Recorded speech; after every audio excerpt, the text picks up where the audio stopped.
Good afternoon, everyone. Good afternoon, everyone. Good afternoon. Thank you for coming. Thank you for being here today. We'll be providing an additional update as we have moved now into the investigation phase of this tragic incident. I'll be making some prepared remarks and we will not be taking questions. My name is Chief Sean Barnes, Shonbarnes, and I'm the Chief of Police for the Madison Police Department. The past 24 hours have been a flurry of emotion, sadness, anger, disappointment, grief for the Madison community. We were brought together by a tragedy, and today 3 families woke up this morning to a world without a loved one. And that can never be outdone. In the midst of this tragedy, our community has come together in an incredible demonstration of support from Madison and indeed the state of Wisconsin and our nation. I cannot express enough gratitude to the many emergency response agencies who provided direct support to the Madison Police Department. We could not be standing here today without the men and women of law enforcement, specifically the Madison Fire Department, surrounding EMS agencies, Dane County Sheriff's Office, Monona PD, Oregon PD, the University of Wisconsin Police Department, the ATF, the FBI, Fitchburg Police Department, and Cottage Grove. A special thank you from me to all of these agencies. Thank you so much.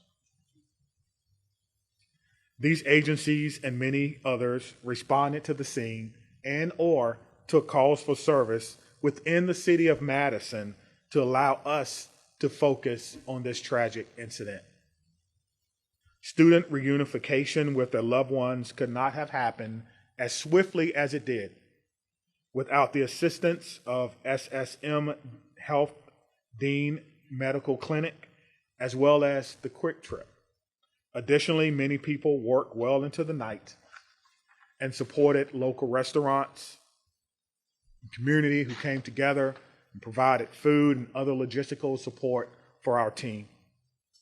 Yesterday, we came together as one team, as one Madison, as one country, and we should feel incredibly proud about our response.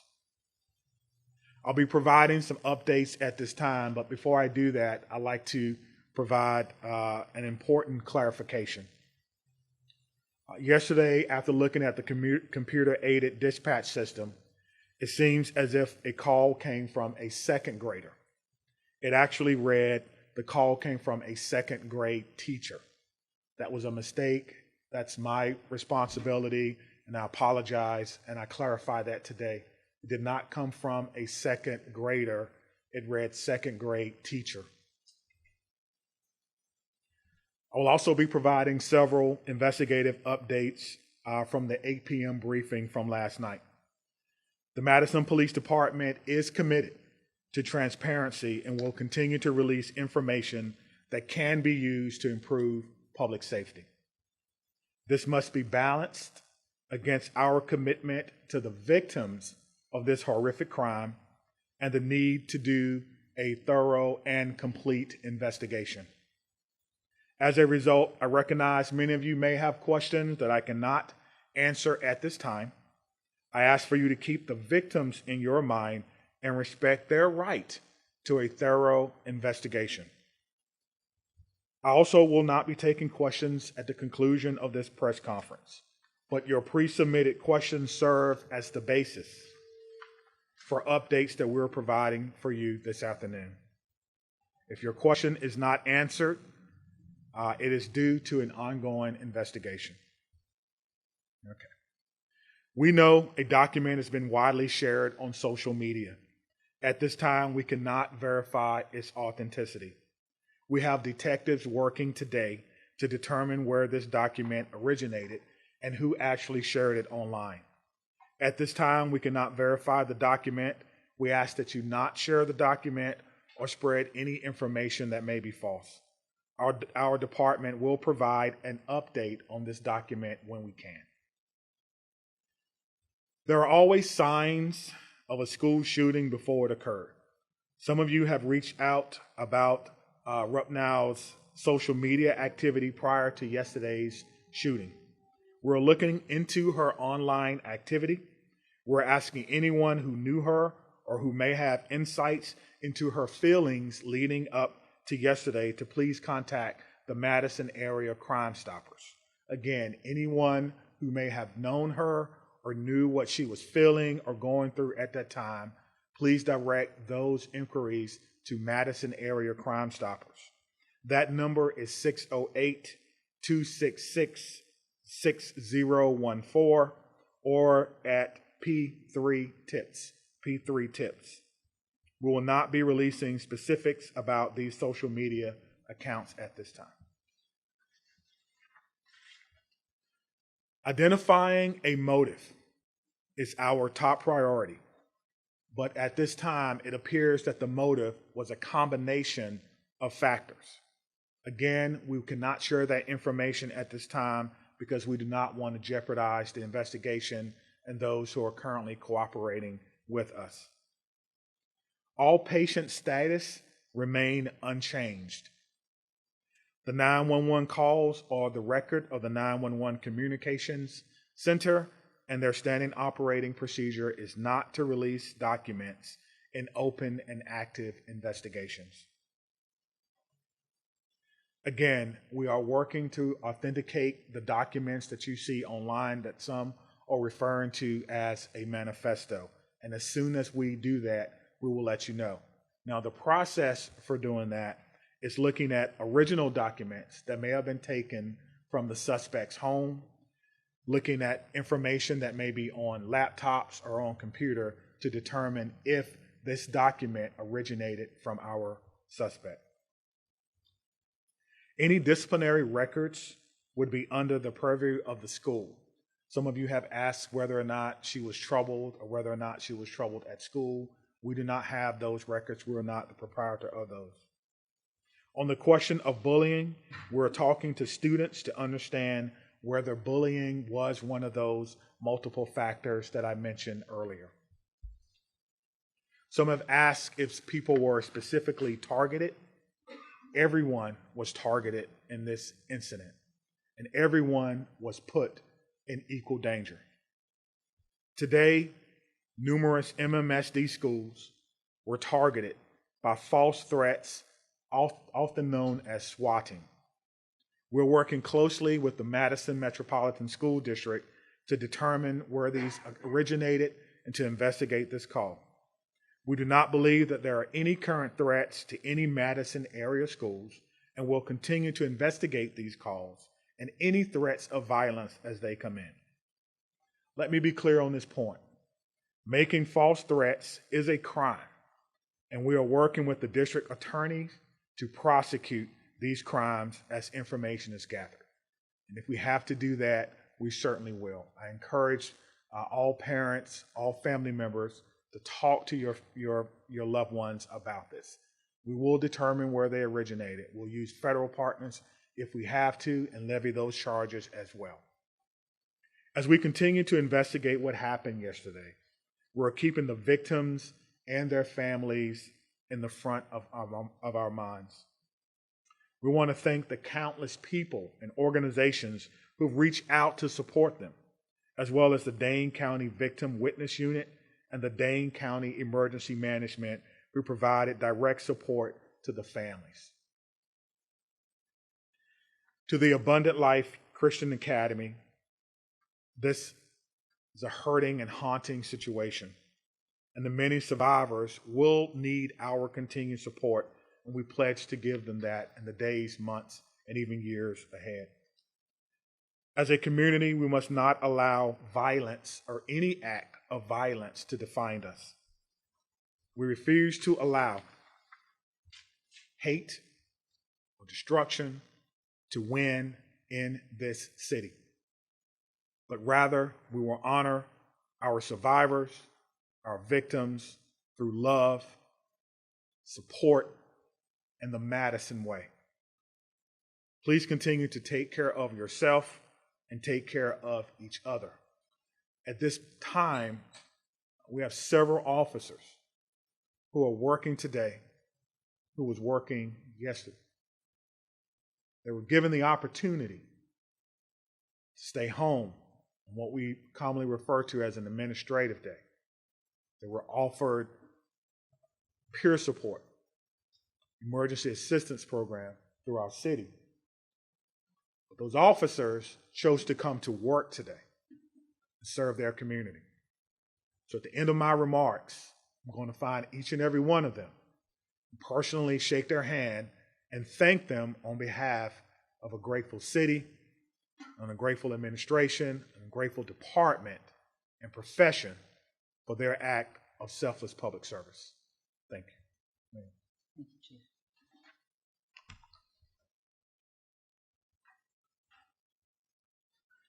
I want to start where the Chief ended, which is just asking everyone in this room and within the sound of my voice to take a minute. It's been an incredibly difficult 24 plus hours at this point in time. We're all human, including each and every one of you in the media who is covering this really tragic event. Please remember that you're human and take care of yourselves. We all need to do that. Drink water. Take a moment. Access whatever mental health resources you need. Because that's our job now, is to take care of ourselves so we can take care of each other and our community. Yesterday, the Madison community experienced a terrible and traumatic event. If there's any positive in it, it's that the educators at Abundant Life, our local law enforcement and first responders, and our community partners were prepared to respond. They acted without hesitation to protect our children, and I'm grateful and humbled by their actions. It's a day that I hoped never would come to our city, but like so many other communities, here we are. We will never be the same, but we will get through this together. I want to ask again that everyone, please respect the privacy of the victims, their families, and those in the Abundant Life community. Right now, our full focus is on caring for those impacted. First and foremost, the victims and their families, the Abundant Life students and educators, our first responders, the students and educators across the city who woke up this morning and went into a school building not knowing if they would come home tonight. The incredible bravery of that act. I think all of our students and educators are feeling scared and vulnerable right now. We are also trying to care for our whole community because I believe we are all fearful and grieving and impacted. The City of Madison is working closely with Dane County, with community partners, with state and federal government resources to provide support and counseling to all those affected. I want to direct folks to a new city resource website that's available at cityofmadison.com/resource. Trauma-informed community resources, updates, community mental health resources, and information about vigils, other public events, and where folks can donate to support the Abundant Life families in our community. I want to highlight two things that are also on that website, and once again, that website is cityofmadison.com/resources. If you wish to support the families, the request is that come in the form of financial support through a site set up by the United Way of Dane County.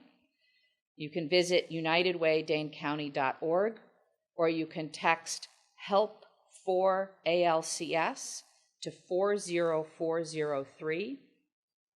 Again, that's HELP numeral 4 ALCS to 40403. The community is also invited to a vigil tonight by the Vel Phillips statue at the Capitol at 6 p.m. Again, that's at the Capitol building by the Vel Phillips statue at 6 p.m. I would ask that everyone, and particularly the folks in this room, please avoid spreading misinformation, particularly via social media. Please vet what you share, even if your wish to share is well-intentioned. There's so much that we do not know at this point, and we have to allow law enforcement the time and space for a careful and methodological investigation. Let them do their jobs. And above all, please respect the victims, respect the families, respect the school community, particularly on social media. I want to say a huge thank you again to all of our partners and those across the country who have reached out offering support and well wishes, including President Biden, who I talked to yesterday, Senator Baldwin, who I talked to yesterday, Congressman Pocan, Governor Evers, who called, and many others at every level of government and all across our community. I want to thank most particularly our first responders and everyone who mobilized yesterday to help, and certainly Madison Police Department and the many law enforcement agencies that were mobilized, the Madison Fire Department, the Sheriff, the State Patrol, the FBI, the ATF. I want to thank our hospitals that cared for the victims and the medical staff there. I want to thank Dane County, in particular, Emergency Management and the Victim Services Unit. They have been incredible. I want to thank SSM Health and the Dean Clinic. They, without hesitation, made their facility available to us. They canceled all appointments.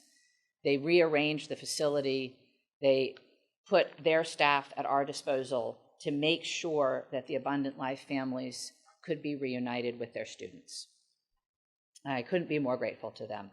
I want to thank the United Way, both for setting up the donation site and for mobilizing resources across our community.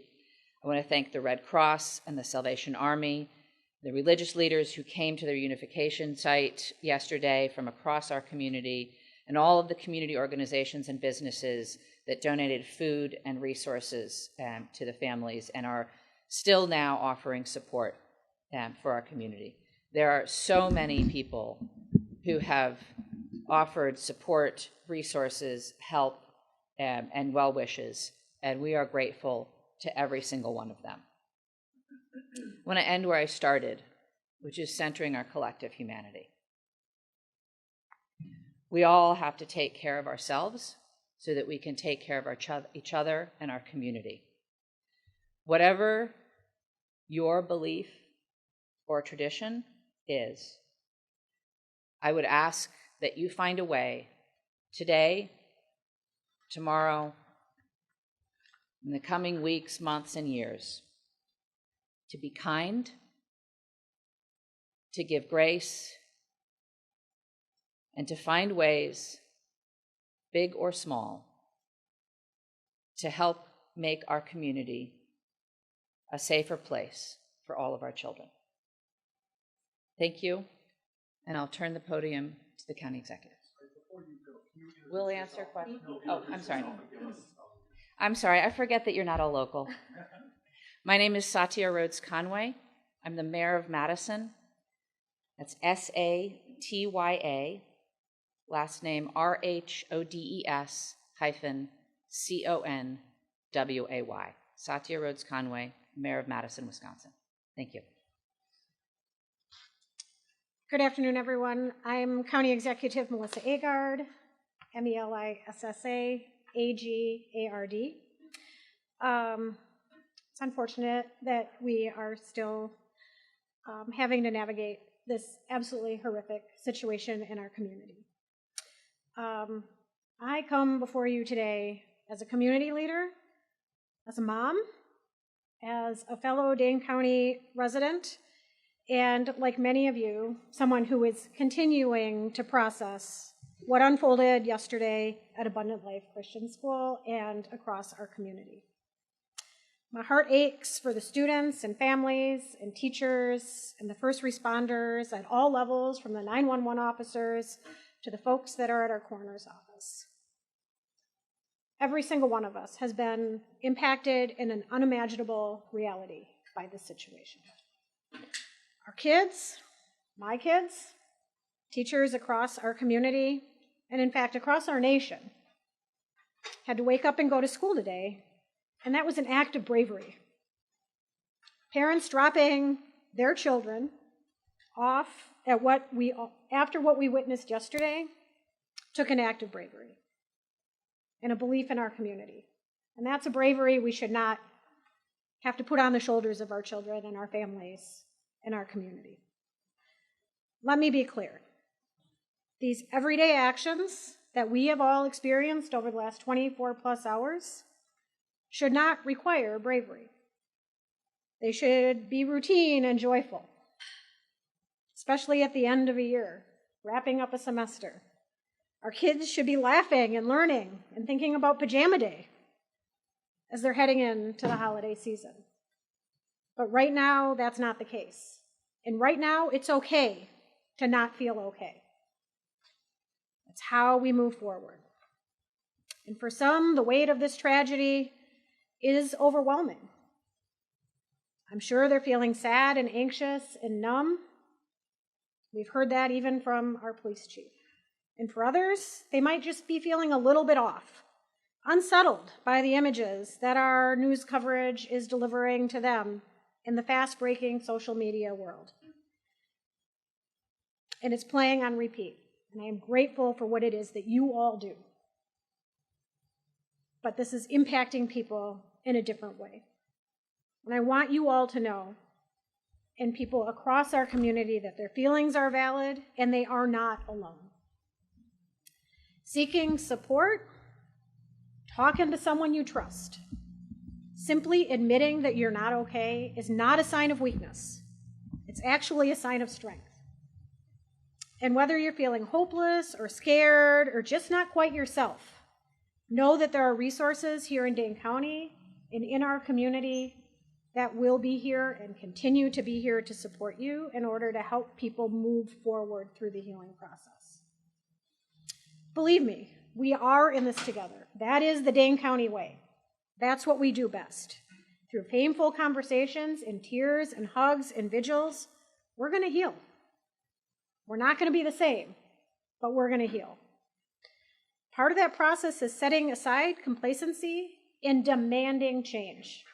As someone who served 12 years in our legislature and had a front row seat to the inaction of addressing gun violence in our communities, I'm not stepping aside from that mission in my life.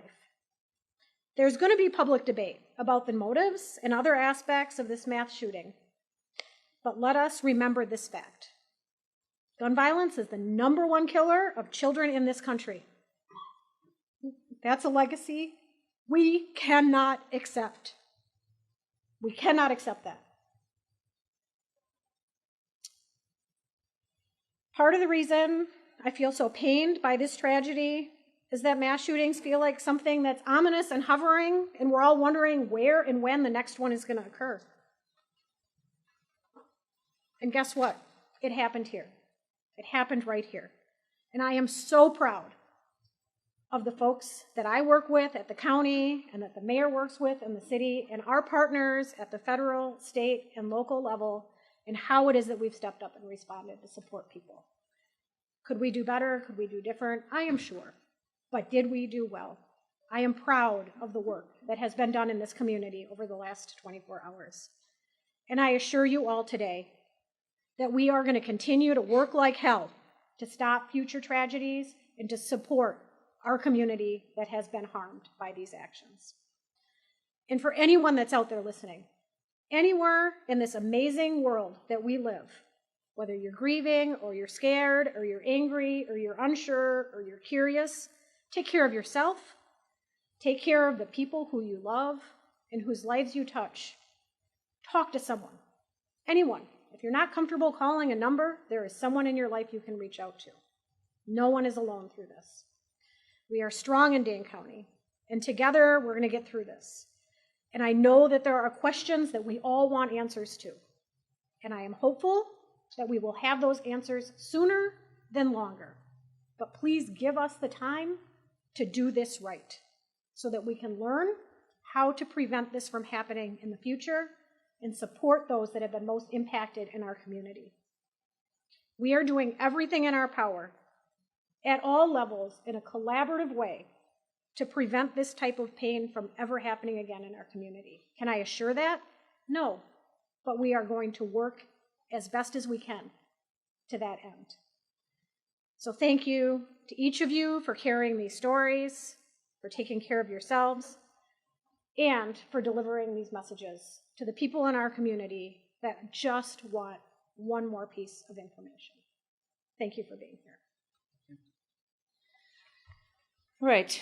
The county executive and I will take some questions. We obviously cannot answer questions about the investigation, but happy to take others, and we'll turn to Dylan. Sure. Lucas from the State Journal. County executive, as former lawmaker, can you just talk generally about what the laws are in Wisconsin in terms of children's access to guns? Our laws in Wisconsin are far too lax when it comes to access of guns by children. And I do believe that we should have safe storage laws. We should have background checks. We should have red flag bills. We should be providing adequate support for everyone in our community when it comes to behavioral health. People should not be waiting when they raise their hand and ask for help. And there should not be stigma surrounding people who are asking for that help. Our schools should be adequately funded. Our Department of Justice has an Office of School Safety. They don't have enough resources, and that is on the legislature. There is a lot of action that can be taken in the Wisconsin State Capitol, but this is a conversation that needs to happen from coast to coast. We need partners in our federal government to also address this because states have borders and people can cross them. And Maddie from WNC. As public officials, can you speak to the process of vetting information before sharing it publicly, what that looks like behind the scenes? We can try. I think it depends, but we have a process within, obviously, both police and fire have public information officers who work with the principals to gather and vet information and share it out.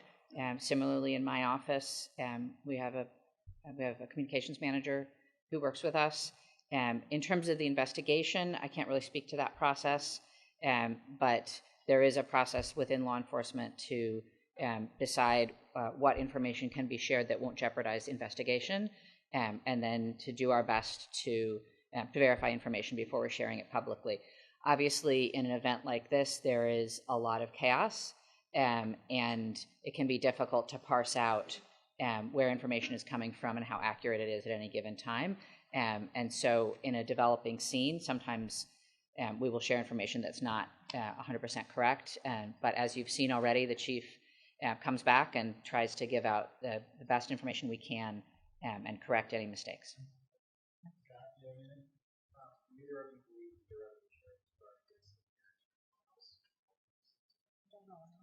I think it's far too early to comment on that. As the investigation proceeds, I think law enforcement will take the steps necessary, but we don't know nearly enough yet. Okay, Madison. CS Police Chief Sean Mark's not here. Maybe somebody else who's here with law enforcement can speak to this. He mentioned yesterday that the family or the father seems to be cooperating. He drive past the house that they were searching. It doesn't look like the home of somebody who was cooperating.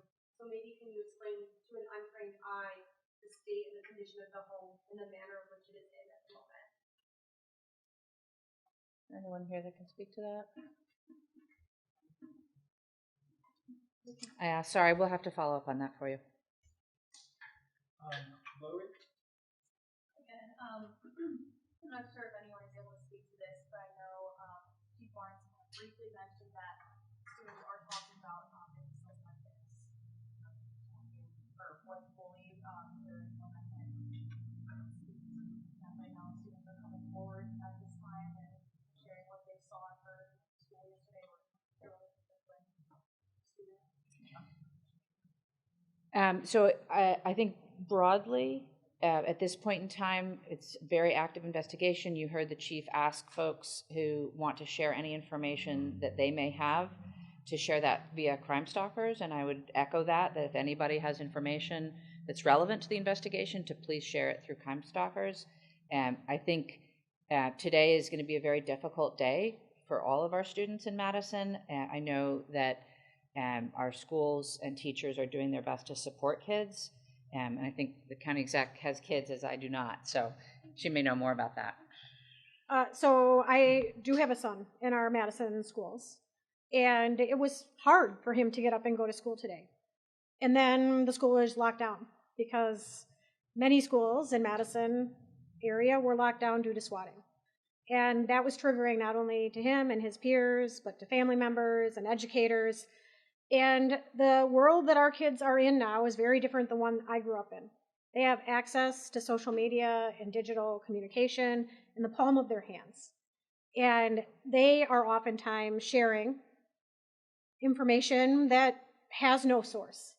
It is our jobs as adults and as folks on the front lines to remind them that nothing is valid that they are sharing at this point in time, but to be there as they continue to process this.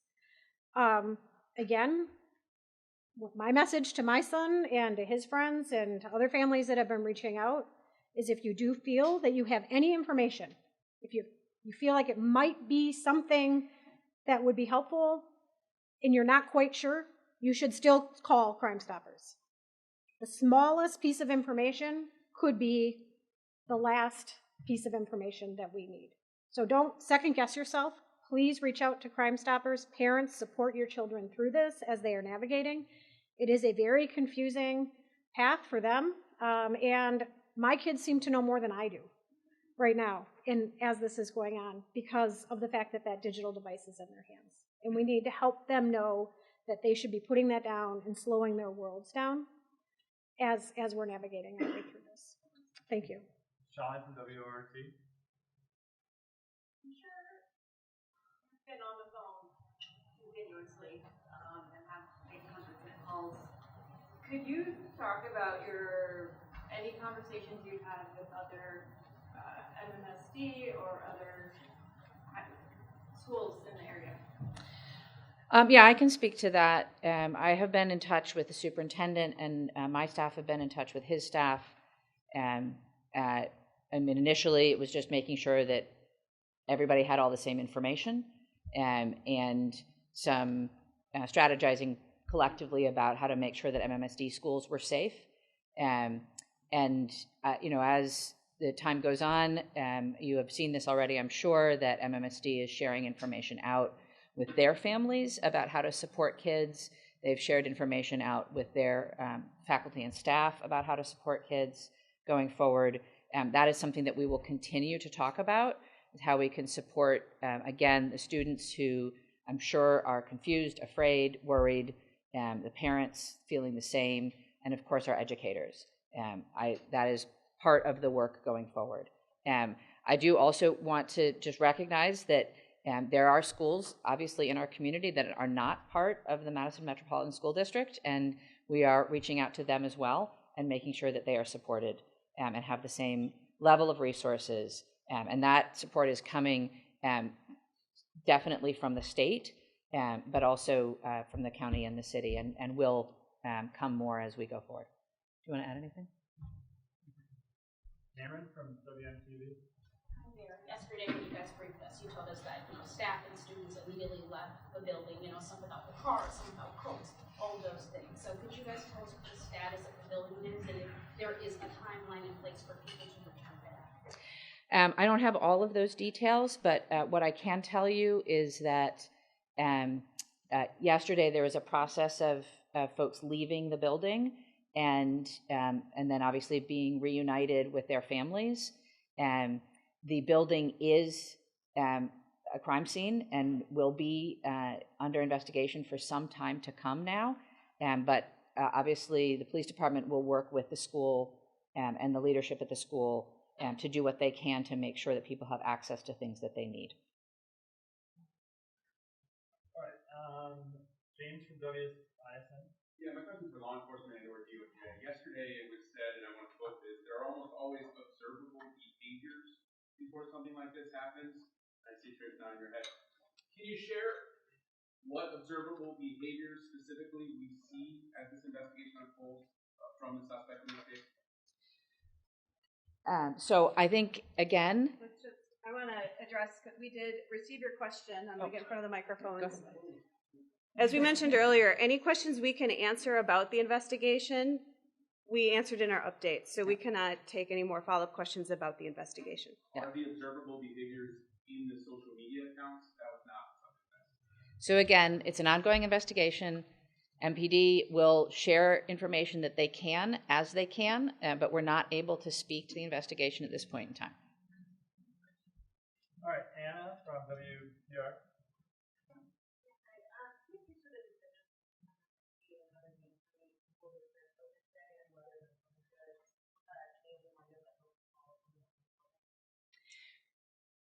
We don't have anyone from the school district here. Yeah. Sorry, it's a question for the school district. I can tell you that there are many families that chose not to send their children to school today. It didn't feel like a day that they could go to school and learn. That was a highly personal decision that individual families made. I honor local control. I honor our local governments and our school boards and our superintendents, and they are navigating this best as they can for their communities. All right, David from the Journal Sentinel.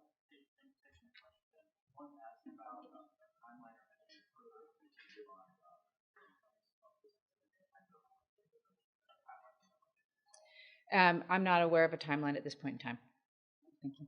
All right, Ian from CBS News. Why didn't the school have a resource officer, and would having one have made a difference? That's a question for Abundant Life. We can't answer that. Would having resource officers like that? I'm told that Madison doesn't have resource officers in their schools. This is something that So again, that's a decision that's made by the individual schools and school districts, so it's not something that we can speak to. Yeah.